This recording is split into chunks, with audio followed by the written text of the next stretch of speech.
Welcome to real GK analysis YouTube channel. हमारे इस नई वीडियो में आप सभी का स्वागत है। साथियों, जय हिंद। मध्य प्रदेश जल प्रहरी वन रक्षक परीक्षा के अंतर्गत आज हम देखने वाले हैं 26 मई 2023 सभी शिफ्ट से पूछे गए क्वेश्चंस आंसर, जो कि बिल्कुल ऑथेंटिक क्वेश्चंस हैं। हम जो जितने भी क्वेश्चंस आज बाहर निकल कर आ पाए हैं वह इस वीडियो में हम डिस्कस करने वाले हैं। ऐसे ही कल हमने 25 मई का भी डिस्कस किया था, तो अगर आपने अभी तक वो वीडियो नहीं देखा है तो उसको भी आप देख सकते हैं, चैनल पर आपको मिल जाएगा। ऐसे जब तक एग्जाम चलेगा हम डेली आपके लिए एग्जाम एनालिसिस लेकर आएंगे। तो इसके लिए साथियों आपको सबसे पहले हमारे चैनल को सब्सक्राइब कर लेना है, ताकि जैसे हम लेटेस्ट वीडियो अपलोड करें उसका नोटिफिकेशन आपको मिल जाए। वीडियो अगर अच्छा लगे तो इसको लाइक जरूर कीजिएगा और अपने दोस्तों के साथ भी वीडियो को शेयर कीजिएगा। तो चलिए हम 26 मई का एग्जाम एनालिसिस देख लेते हैं कि कौन कौन से क्वेश्चंस किस प्रकार से आज बाहर निकल कर आ पाए। और 26 मई का भी पूरा एग्जाम पैटर्न पर ही आधारित रहा, यानी कि हिंदी से भी 20, इंग्लिश से 20, इसी प्रकार पूरा पैटर्न पर आधारित प्रश्न रहा। हालांकि एमपीजे के क्वेश्चंस कम आए थे, लेकिन पेपर का लेवल बढ़िया था। तो साथियों, आप ऐसा ना समझे कि क्वेश्चंस मैंने ऐसे रफ में लिखे हैं, क्योंकि साथियों मेरा मकसद यही है कि बस आपको ज़्यादा क्वेश्चन में उपलब्ध करवा पाऊँ। मेरे पास क्या है, पीडीएफ या स्लाइड बनाने की सुविधा नहीं है, इसलिए मैं इनको डायरेक्ट पेन से कॉपी में लिख लेता हूँ, फिर उनको फोटो खींच के स्लाइड बनाकर आपके लिए प्रस्तुत कर देता हूँ। तो आप ऐसा बिल्कुल भी ना सोचे कि कुछ इस प्रकार का है। हमारे साथियों कंटेंट में कोई कमी नहीं है, एफर्ट में कोई कमी नहीं है, इसलिए आप वीडियो को पूरा जरूर देखें। सारे प्रश्न बिल्कुल आपको ऑथेंटिक ही देखने को मिलेंगे। तो साथियों चलिए हम 26 मई का पहला क्वेश्चन देखते हैं। तो ये साथियों कि एम्बुलेंस सेवा कहाँ से ली गई, यूँ कहें कि जो हमारे भारत देश में एम्बुलेंस सेवा है ये कहाँ से ली गई, कि हमारे देश में नागरिकों के लिए एम्बुलेंस वगैरह होनी चाहिए। तो हमने एम्बुलेंस सेवा किस देश से ली है, तो साथियों ये हमने ली है स्पेन से। कहाँ से? स्पेन से। तो स्पेन बिल्कुल हमारा करेक्ट आंसर हो जाएगा। अगला प्रश्न है दोहरी सरकार प्रणाली कहाँ से ली गई है, किस प्रकार की दोहरी सरकार प्रणाली कहाँ से ली गई, तो साथियों हमने ली है ब्रिटेन से। कहाँ से? ब्रिटेन से। जैसा कि आप सभी को पता होगा ब्रिटेन में दोहरी सरकार प्रणाली चलती है, तो हमने कहाँ से ली है? ब्रिटेन से ली है। अगला प्रश्न है हमारा आईएमएफ, जिसको हम इंटरनेशनल मॉनेटरी फंड या अंतर्राष्ट्रीय मुद्रा कोष भी बोल देते हैं। तो आईएमएफ में कितने सदस्य देश हैं, तो वो है 190, कितने टोटल 190 देश हैं। तो आईएमएफ में कितने सदस्य हो जाएंगे हमारे? 190 देश।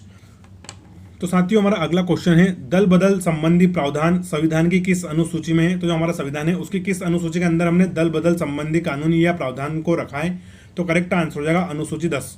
तो साथियों जो हमारी अनुसूची 10वीं है उसमें हमने दल बदल संबंधी प्रावधान रखे हैं, और इसको हमने किस संविधान संशोधन के तहत जोड़ा गया है, तो वो है हमारा 52वां संविधान संशोधन। कौन सा? 52 कॉन्स्टिट्यूशन अमेंडमेंट के अंतर्गत हमने 10वीं अनुसूची में दल बदल का प्रावधान जोड़ा है।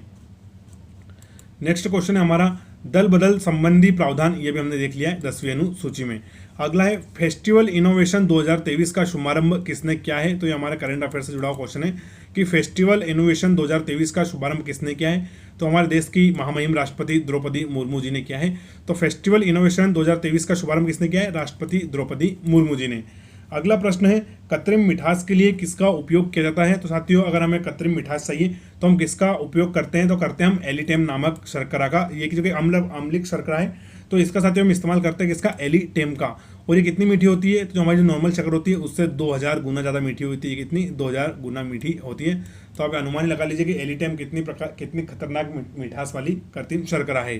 फिर साथियों अगला प्रश्न आपसे ग्रेव्स रोग हार्मोन से संबंधित प्रश्न पूछा था। ये पूरा प्रश्न स्पष्ट नहीं आ पाया, लेकिन ग्रेव्स रोग यानी कि आप यूँ समझ लीजिए कि हार्मोन से जुड़ा हुआ प्रश्न आपसे पूछा गया था। तो कि प्रश्न इस प्रकार से आएगा कि ग्रेव्स रोग किस प्रकार के हार्मोन से होता है। तो अगर ये आपको कंप्लीट पता है तो आप मुझे कमेंट जरूर कर दें इसका, तो मैं आपका कमेंट पिन कर दूंगा, तो बाकी साथी भी हमारा देख लें। अगली स्लाइड पर बढ़ते हैं। अगला प्रश्न साथियों हमारा है अटल बिहारी वाजपेयी जी का जन्म कहाँ पर हुआ था, तो हुआ था हमारे ग्वालियर में। कहाँ पर? ग्वालियर बिल्कुल करेक्ट आंसर है। तो अटल बिहारी वाजपेयी जी का जन्म स्थान क्या है, वो है ग्वालियर।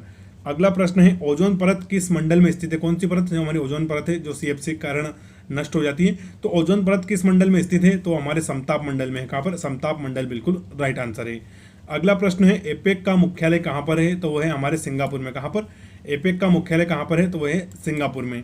फिर साथियों एक बौद्ध संगति से प्रश्न आया कि प्रथम बौद्ध संगति के अध्यक्ष कौन थे। कुछ इस प्रकार का प्रश्न है कि प्रथम बौद्ध संगति के अध्यक्ष कौन थे, तो वो थे महाकश्यप। कौन थे? महाकश्यप।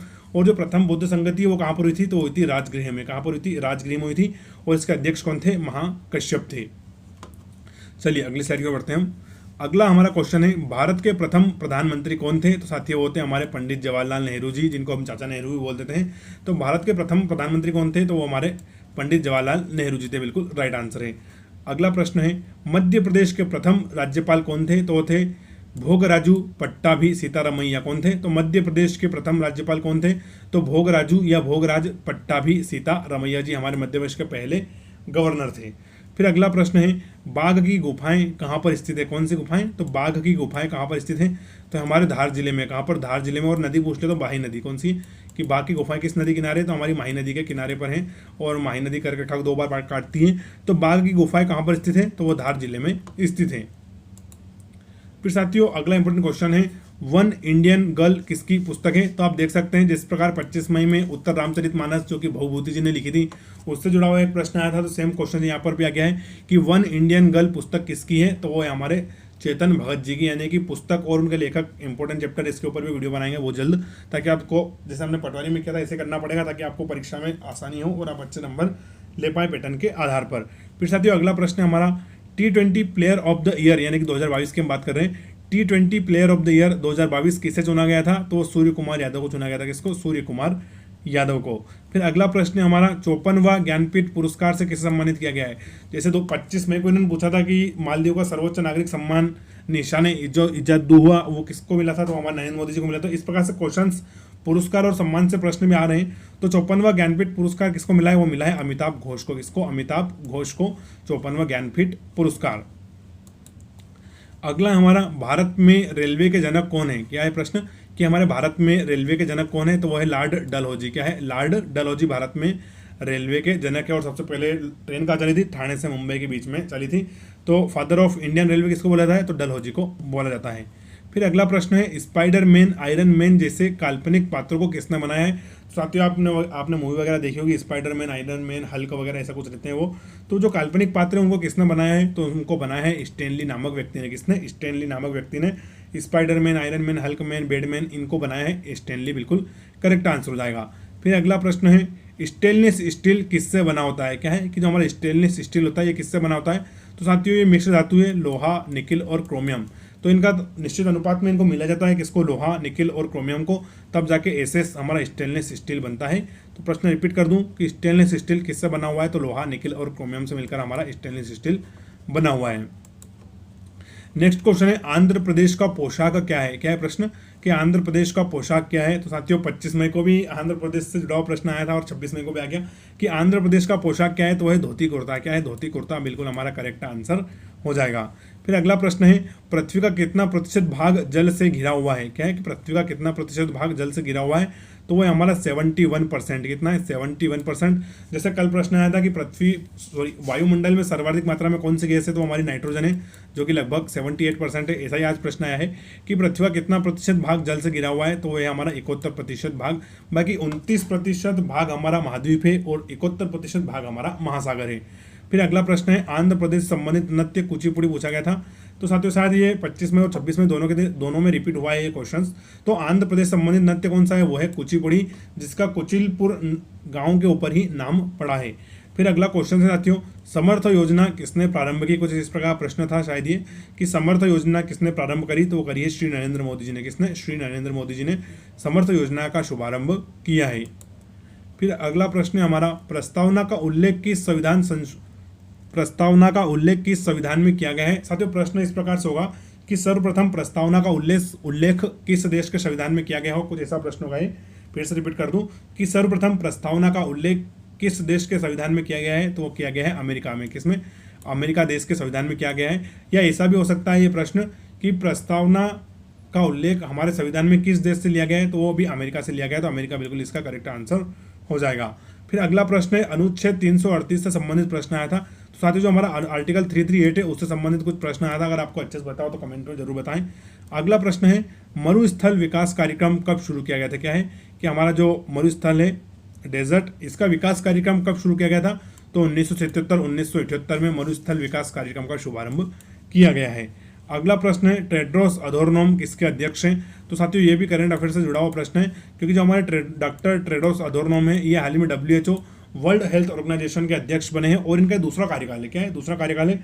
इसके पहले भी ये WHO के अध्यक्ष थे और अब वर्तमान में फिर से टेड्रोस अधोरनोम हमारे WHO के अध्यक्ष बन चुके हैं। और विश्व स्वास्थ्य दिवस प्रतिवर्ष हम कब मनाते हैं, 7 अप्रैल के दिन मनाते हैं।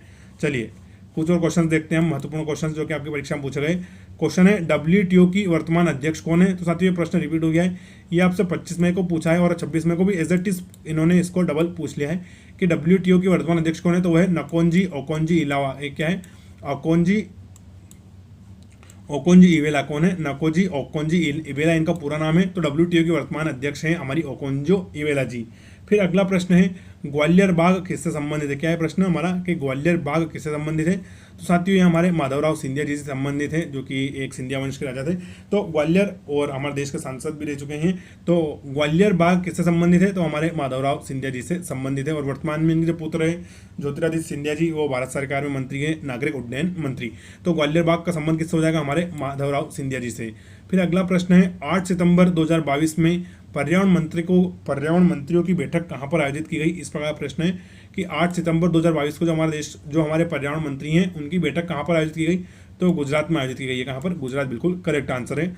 अगला प्रश्न है अंबेडकर जयंती को समानता दिवस के रूप में मनाने का निर्णय किस राज्य ने लिया है? क्या है कि जो हमारी अंबेडकर जयंती जो कि 14 अप्रैल को मनाते हैं, 14 अप्रैल, तो इसको समानता दिवस के रूप में मनाने का निर्णय किस राज्य ने लिया है? तो हमारे तमिलनाडु राज्य ने लिया है। किसने? तमिलनाडु राज्य ने।